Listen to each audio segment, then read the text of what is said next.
Alright, what's going on, you fuckers? Back with a fucking video. Holy shit.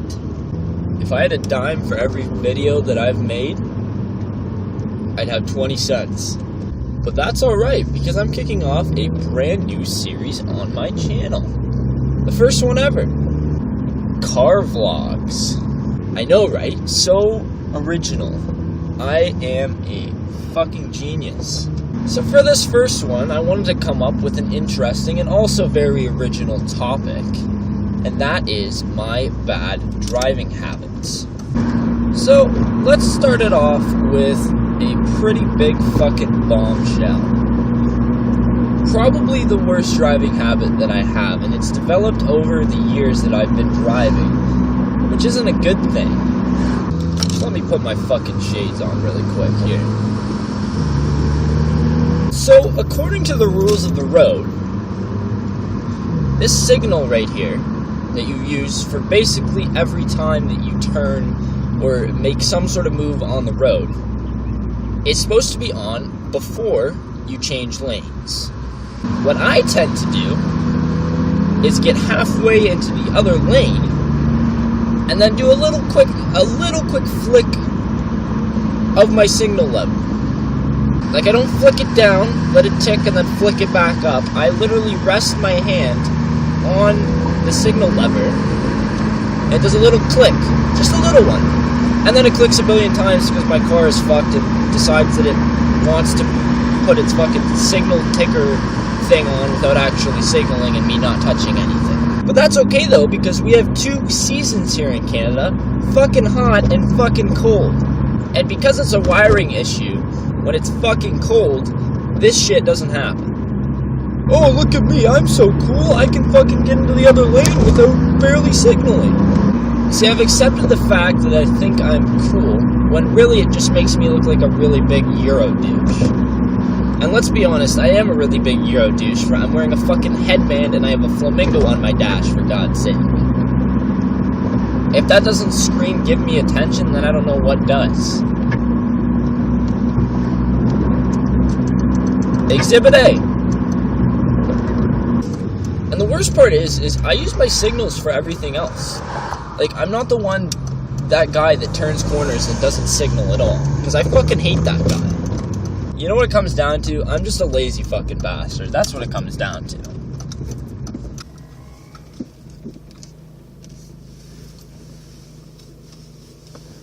Anyways, the second bad habit that I have on the roads has to do with something that I like to call living in the same fucking city my entire life. So I know a lot of people, and I know a lot of people buy their vehicles.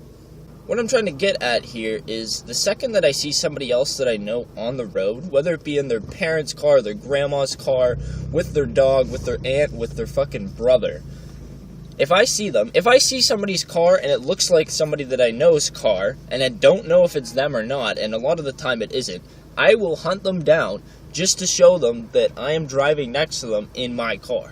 Hi, good morning, how can I help you? Hi, can I just get a large double? My car is not fast. I do not pride myself on how fast my car is. So when I'm trying to catch somebody, it's actually quite embarrassing how slowly I catch up to them.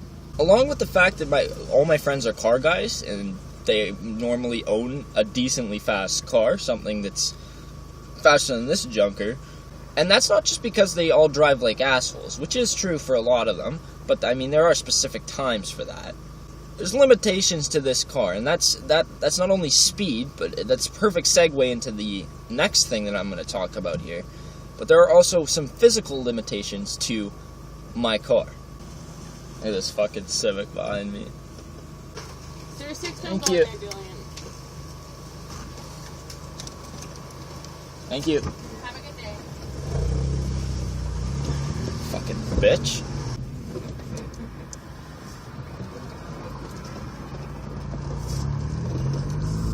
So as you can tell, as I pass that fucking biker going basically the same speed as him, when there's shit in the road, I have to slow down. And yeah, technically it's not my fault. I mean, it is. I'm physically doing it. I'm physically slowing my car down for railroad tracks and speed bumps and entrances to fucking retail places.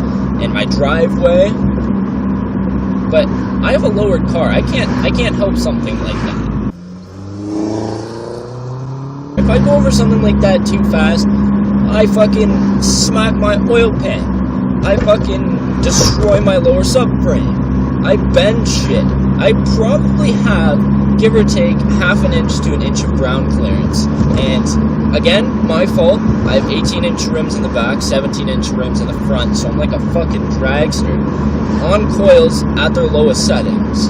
So that is completely my fault, and I decide that I want my car this low, and I decide that I want to fucking ruin my tires, and I want to frame bang every day, and I want to have to slow down for things. But it is, when you really think about it, it is such a bad fucking driving habit. And that's not because that is not my fault. The other drivers on the road have worse driving habits, such as texting and driving, eating food and driving, just not paying attention in general. People are glued to their phones at this point. And if I decide one day that I'm going to slow down, and some guy behind me who's talking on the phone or texting or not paying attention to me in any way, shape, or form comes up really hot and doesn't have enough time to hit the brakes and hits me in the ass, that sounded really dirty. If somebody looks away from my car and I'm slowing down for railroad tracks for a split second, they may not be able to stop in time and they may hit me. Getting rear-ended is not fun. The amount of whiplash you get from that shit, it's not good. As long as I keep driving and I try to at least make an effort to get out of these bad driving habits, then I think at the end of the day, we're in a good spot. And I like I said, I fucking love driving and I wouldn't have it any other way. So, on that note, I want to wish you guys a safe day or night or week or wherever the hell you are. I want to wish you a safe life if you never come back and watch another one of my videos again. And yeah, I will see you guys on the flip side. Thanks for watching. Bye-bye.